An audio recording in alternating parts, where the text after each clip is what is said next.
सूरज की पहली किरण जब गंगा की लहरों पर पड़ती है तो लाखों लोग फोल्डेड हैंड्स के साथ उसे प्रणाम करते हैं। यह दृश्य सिर्फ एक पूजा नहीं, यह है आस्था, अनुशासन और प्रकृति के प्रति श्रद्धा का प्रतीक।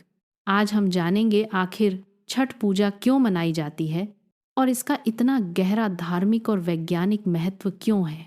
छठ पूजा की शुरुआत बहुत प्राचीन मानी जाती है। वैदिक काल में सूर्य देव की आराधना का उल्लेख वेद में भी मिलता है। कहा जाता है कि सूर्य देव न केवल प्रकाश के देवता हैं, बल्कि ऊर्जा, जीवन और स्वास्थ्य के भी प्रतीक हैं।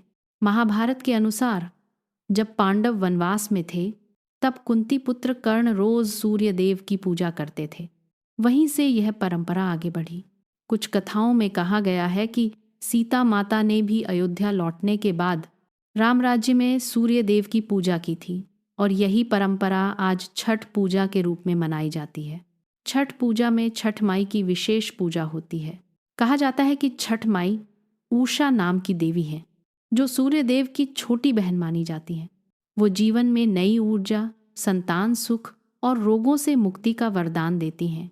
इसलिए महिलाएं विशेष रूप से छठ माई की आराधना करती हैं।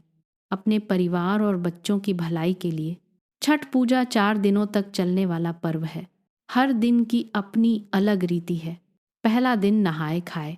इस दिन व्रती महिला स्नान कर पवित्रता के साथ भोजन बनाती हैं और घर में शुद्ध भोजन करती हैं। दूसरा दिन खरना। पूरा दिन निर्जल उपवास रखा जाता है और शाम को गंगा जल से स्नान के बाद खीर और रोटी का प्रसाद लिया जाता है। तीसरा दिन संध्या अर्घ्य। महिलाएं नदी या तालाब में खड़ी होकर डूबते सूर्य को अर्घ्य देती हैं। यह प्रकृति और सूर्य के प्रति आभार का प्रतीक है। चौथा दिन उषा अर्घ्य। अगले दिन सुबह उगते सूर्य को अर्घ्य दिया जाता है।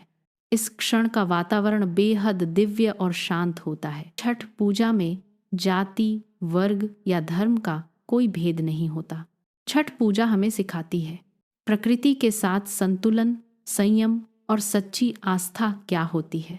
ये सिर्फ एक पर्व नहीं, ये भारत की आत्मा है जो हर सूर्योदय में प्रकाश और उम्मीद लेकर आती है।